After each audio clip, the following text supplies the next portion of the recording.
Hi everyone, നമ്മുടെ മമ്മൂട്ടിയുടെ പുതിയ മൂവി കളങ്കാവിൽ കണ്ട് ഒരു രക്ഷയില്ലാത്ത സിനിമയാണ് അത്. ജിതിൻ കെ ജോസാണ് ആ സിനിമ എടുത്തിട്ടുള്ളത്. ഡയറക്ടർ അദ്ദേഹമാണ്. പിന്നെ വിനായകനുണ്ട്. വിനായകൻ്റെ അഭിനയം നമുക്കറിയുന്നതാണ്. ആൾ കോമഡി ചെയ്യും, സീരിയസ് റോളും ചെയ്യും. സീരിയസ് റോളാണ് എനിക്ക് കൂടുതൽ ഇഷ്ടം. പക്ഷേ ഈ ഒരു മൂവിയിൽ ആൾ അടിച്ച് ലെവലാക്കിയിട്ടുണ്ട്. അതായത് വേറൊരു ലെവൽ ക്യാരക്ടർ ഇതുവരെ അദ്ദേഹത്തിന് കണ്ടിട്ടില്ല. ഒരു പോലീസ് ഓഫീസറായിട്ട് ഒരു അടിപൊളി സാധനമായിട്ടാണ് ആൾ ചെയ്തിരിക്കുന്നത്.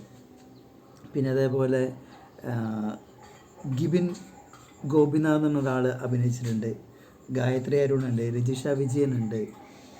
അതേപോലെ ഇത് എടുത്തിട്ടുള്ളത് മമ്മൂട്ടി കമ്പനിയാണ്. പിന്നെ അതേപോലെ പോലീസ് മാളവിക ഉണ്ട്, ബിജു പപ്പനുണ്ട്. ഒരുപാട് ആൾക്കാരിത് അഭിനയിച്ചിട്ടുണ്ട്. പക്ഷേ അതിൻ്റെ ഒരു ട്രെയിലർ സാധനം ഒന്ന് കാണിച്ചു തരാം. ഇതുവരെ എത്ര കോടിയായി സാർ? ഇന്നലെ വരെ 11.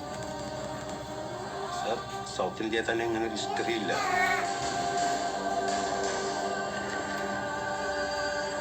മരിക്കുന്നത് വരെ അവന് ചെയ്യാതിരിക്കാൻ പറ്റില്ല.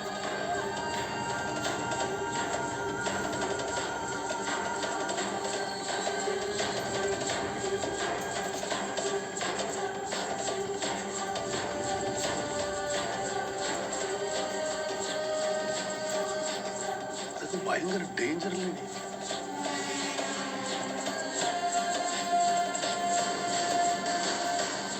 எல்லாம் சொல்லி நான் அவனுக்கு ஆசையை தூண்டி விட்டுட்டு உன்னை விட்டு நான் எங்கேயாவது எஸ்கேப் பண்ணா நீ என்ன பண்ணுவ?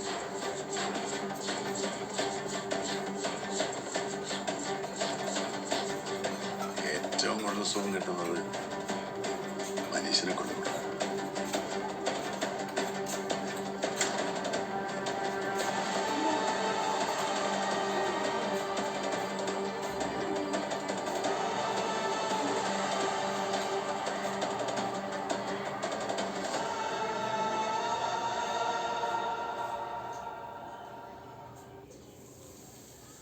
എല്ലാവരും പോയി കാണൂ ഗൈസ്. കാരണം എന്താ വെച്ചാൽ മമ്മൂട്ടിയുടെ ഒരു വേറെ ഒരു ലെവൽ അഭിനയമാണ് അതിലുള്ളത്. അങ്ങയുടെ ഈ ഒരു റോള് ഇതിനു മുന്നേ ഞാൻ കണ്ടിട്ടില്ല.